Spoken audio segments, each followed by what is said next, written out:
Jerry was a great heel. He was one of the best heels, and always had a heat with the fans. And I love working with him. I love working with my brother Owen. That whole feud that we had, the storyline that we had, was always so much fun. You know, I miss that probably as much as anyone. Steve Austin was another one. I mean, you know, I think leading into the match we had here, even in Chicago, you know, the WrestleMania 13. You know, just the way we built the heat with each other and the promos that we had. You know, they were always, it was the beginning of shoot promos. You know, we understood that it was a work, but we also understood how to make it real. And the things he said about me, about putting an S in front of Hitman and stuff like that. Yeah, I think all that was really good, and it's what's missing sometimes in wrestling today. You got these writers, guys writing this stuff down, but if you really watch and listen to wrestling today, it all sounds like it's being written by the same guy. Everybody's starting to sound the same. They all starting to look the same. They all have the same kind of bodies, the same kind of style. Everyone's high spot monkeys. Everything's high spots, high spots, high spots. Nobody ever stops and sells anything. You know, and I think they should stop and look back on the 90s and remember how great wrestling was really done. Other feuds, you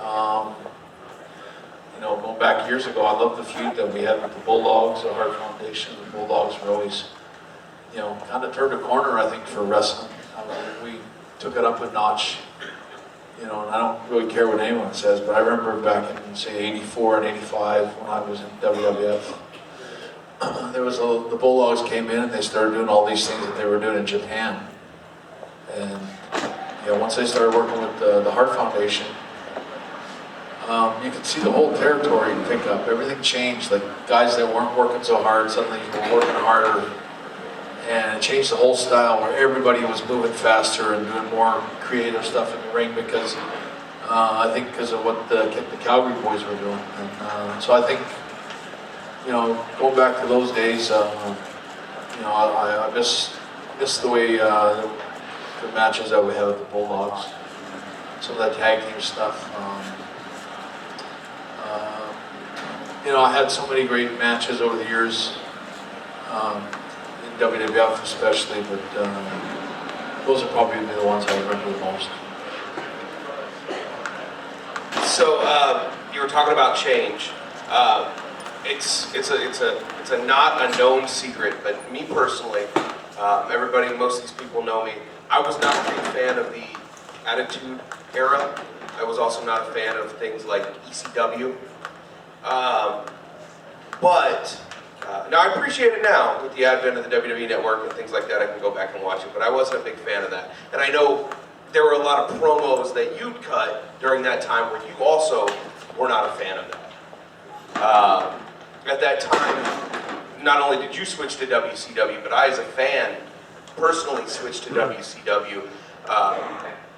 Not knowing any of the politics and things of that nature, I just knew that these were the guys that I grew up watching, and now they're here and not here. What were the biggest differences for you? Not the circumstances that got you there, but working for the WWF at the time, WWE, and working for WCW. What was the big difference between working for both of those companies? It was like night and day. WWF, you always knew what you were doing. Like, you always had a clear. Vince was pretty clear with, and they didn't tell you everything. You never really knew exactly what you're doing. Like, but it was always a rough sketch of like what you were doing for the next 3 or 4 or 5 months. You're going to be wrestling Owen probably till SummerSlam, stuff like that. And so it's like, okay, so you sort of have an idea of what you're doing. WCW, nobody knew anything.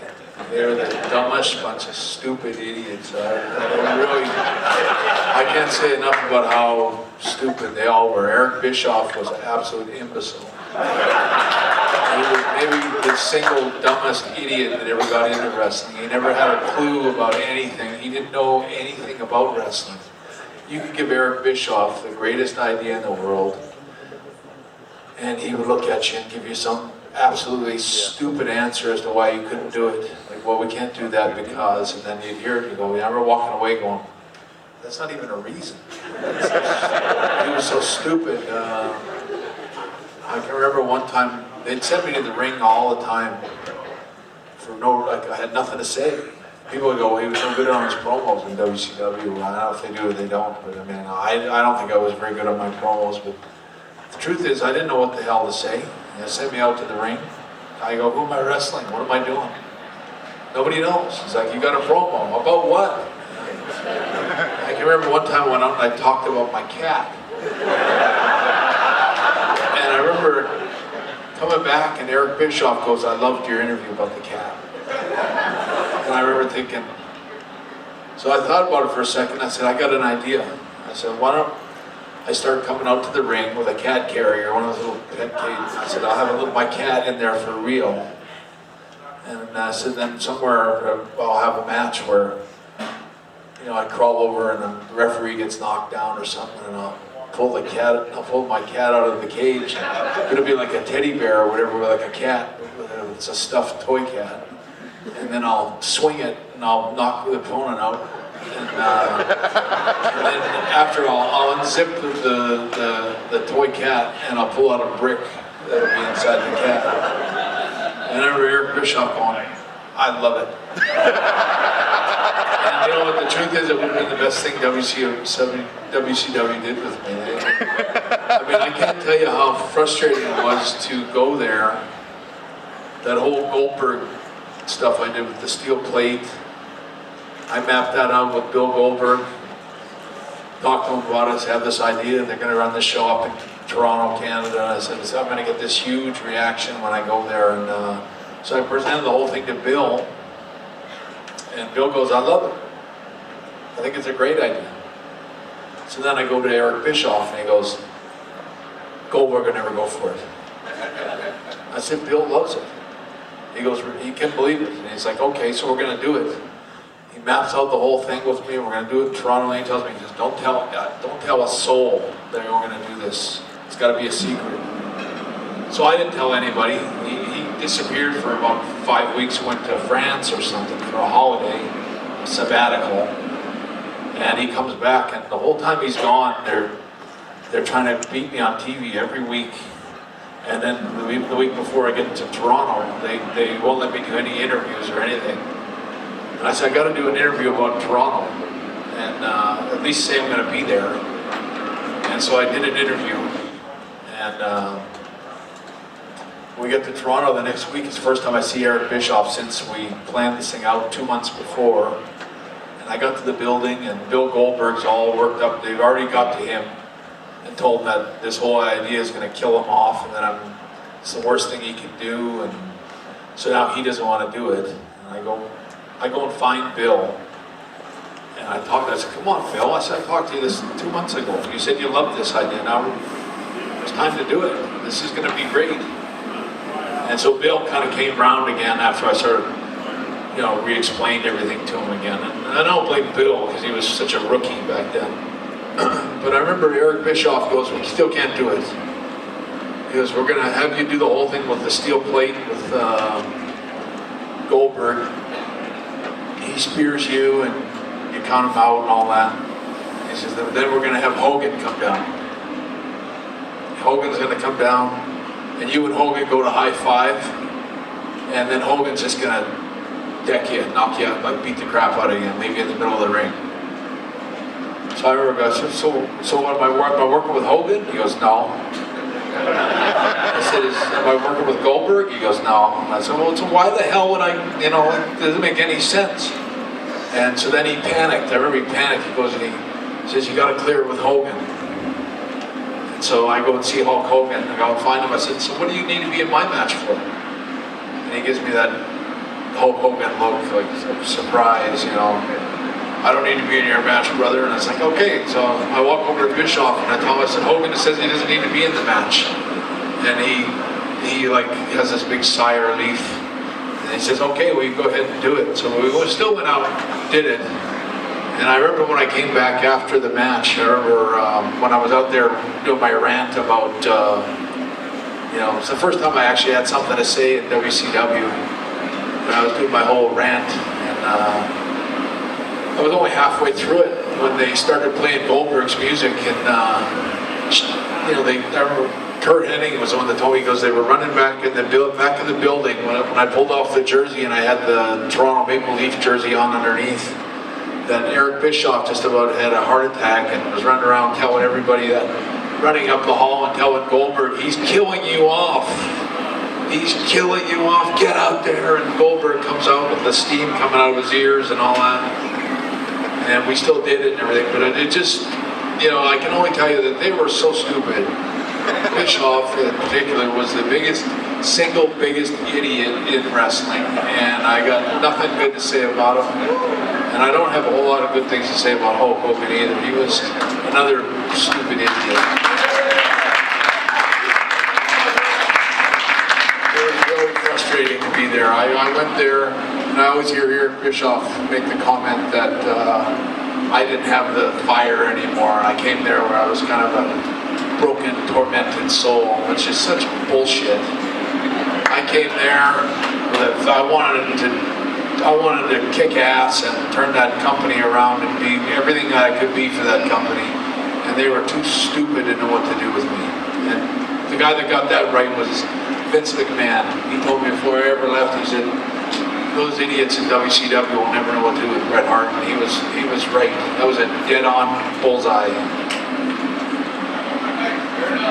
Fair enough. So, with that information that you just gave us, how long did you know that WWF was going to win the Monday Night Wars with all that information about WCW? I knew they were going to win before I ever left. I had no illusions about WCW. I mean, I knew they were a bunch of bozos when I knew it. My brother Owen didn't want to go back there. I never wanted to go there. I got forced out and ended up there because I got a lot of money to go there. But I knew before I ever got that they were a bunch of idiots, and that probably was going to be, my career was probably, the best days were behind me. I tried hard every night. I went out there every single day. I tried to turn whatever bullshit storyline they gave me, like you're turning heel this week, but next week you're going to be tagged up with the guy that double-crossed you. Everything, nothing made sense. I tried my hardest for my fans' sake, to try to do the best I could, and I could look in the mirror and go, I tried my absolute hardest right up until Goldberg kicked me in the head, and even when he kicked me in the head and ended my career. If you watch that match, I mean, I tried my hardest to work with Bill and to give the fans a great match, and it's just a shame that WCW was such a shitty place to work. So, call it the way I need to. one of the most well-known managers in history, Mouth of the South, Jimmy Hart. Tell us what it was like working with him. Jimmy was always, he's a very excitable guy. Like, I watch Jimmy and you see how I don't know if he's on speed or what. He's always like that. But he always had a big heart. He was always there for me. I don't remember having a coarse word with Jimmy, or to be honest, even the Animal, like all three of us, we never had one time where we ever got mad at each other or we snapped at one another. We got along perfectly, and we really, I think Jimmy would agree, I think all of them would agree that we really, even though we all kind of just got thrown together one day, just because we had Hart in the name, we all found a really special bond, and I think we all, at least I do, we all look back on those early days with the Hart Foundation and what we did, and how, we used to always talk about the Hart Foundation as a sort of as a unit, where we were all together, and we kind of, I don't think it was the same for like Jimmy Hart when he talks about Honky Tonk and Greg Valentine. It's not the same thing. He talked with the Rougeau brothers about it when he was with them. It wasn't the same thing. But when he was with the Hart Foundation, it was a really special bond that we all had. That was real. It was like we are the Hart Foundation, and we really sort of believed it, and we stood by each other and backed each other up, and loved the time that we were together in the ring. Speaking of which, on the Hart Foundation, at what point was it, because, you know, we'd known Bret Hart, Jim the Anvil Neidhart, you know, with or without Jimmy Hart, that was the Hart Foundation. Tag team specialists. Where was the moment when Vince or whoever was, you know, telling you that said, you're going to be the next guy, you're going to break away from Jim, you're going to be the next, whether it involved the heavyweight title or not, but we're going to break up the Hart Foundation and you're going to have a singles run? Well, that's a hard one to answer, because they promised to me so many times, like, and I never asked for it. So there was always a point where they said, Bret, we're going to give you a singles run, and it just never came. Well, there was I had some, every once in a while I had a single match with someone like Steamboat, or I remember I wrestled Macho Man on Saturday Night Main Event. There was just certain times when I had a single match where they went, geez, you know, you could probably go single, you know, and I was getting over on my own. Which, you know, how they based that, I think they based that by, I had a t-shirt, I had a tank top, if you remember, and it started selling really well, man. So it's like, as soon as I started selling a tank top t-shirt, that made me a possible solo guy. But I remember even, you know, it's funny, but the match I had with Macho Man, Saturday Night Main Event, me and Randy really wanted to work together. Actually, for a year, even after, like, when I was champion and stuff, we always wanted to wrestle each other, but they would never give us a chance to work with each other. At least once in a while. We did have 1 or 2 matches, but I remember Macho Man and I, we worked out such a great match for that Saturday Night Main Event. It was going to be like, it was like the single match that maybe you're thinking in your head that, oh, I wish I could have seen you guys wrestle. It was going to be a really top-notch match. We put hours into it, talking and planning it out. We had this great match planned. And so then Vince and all the Saturday Night Main Event guys, Dick Eberson, all these guys come in and go, okay, this is what you're going to do. And he explains that I got to injure Randy's leg, and you're going to work his leg all the way through the match, and that's the storyline. And you got to take his boot off and stomp on his foot and all this stuff. And I remember I told Vince, I said, we've got a way better match planned. Like, it's just a 10 times better match. I said, if I got to work Randy's leg, we take out all the running, all the movement, all the action. We got to slow it down, and it becomes a different kind of match. I said, why don't we? And then he goes, no, you got to work the leg. And I remember I was like, so what do you mean work the leg? Like, you know, it just was kind of like such a boring thing to me. And I remember Vince McMahon, he said to me in the room that day, and I was still pretty much you know, I wasn't there yet. And I remember Vince McMahon, he looked at me and he said, you're supposed to be the great wrestler, figure it out. And I remember it was like, okay, I'll figure it out. And we did, we figured out the match, and that's the match that you see on the Saturday Night Main Event. But it wasn't the match that me and Randy actually had worked out ahead of time, and it was still a decent match. But the match we would have had would have been so much better, especially we were both really, you know, jacked up about working with each other. But I think, going back to your question, there was a lot of times they said we're gonna, I remember when they had that Battle Royal with Bad News Brown, remember that? They called me up a couple of days before WrestleMania and said, we're turning you babyface. We're going to turn you in the Battle Royal. We're going to give you the big push, the real push, the big one. We're going to turn you, they're going to be marketing and t-shirts. And you're going to work with all the top guys, and this is going to be the big push. And I got pretty, I remember it was like, I didn't really want to turn heel or babyface. I was happy with Jim Neidhart and doing tags and stuff. And we were having fun. And I was like, okay, so this will be better for me. And I remember I kind of got excited about it. And you know what, I won the Battle Royal, or I didn't win the Battle Royal, I guess I got bad news on it, but the storyline started, and all they did was beat me. My big run, this big push they were going to give me as a babyface, lasted about 5 minutes, and They beat me every night for the next 3-4 months. Bad News destroyed me every week. And I started losing to Kurt Hennig, and then I started losing to probably Vince called me. Much at Survivor Series.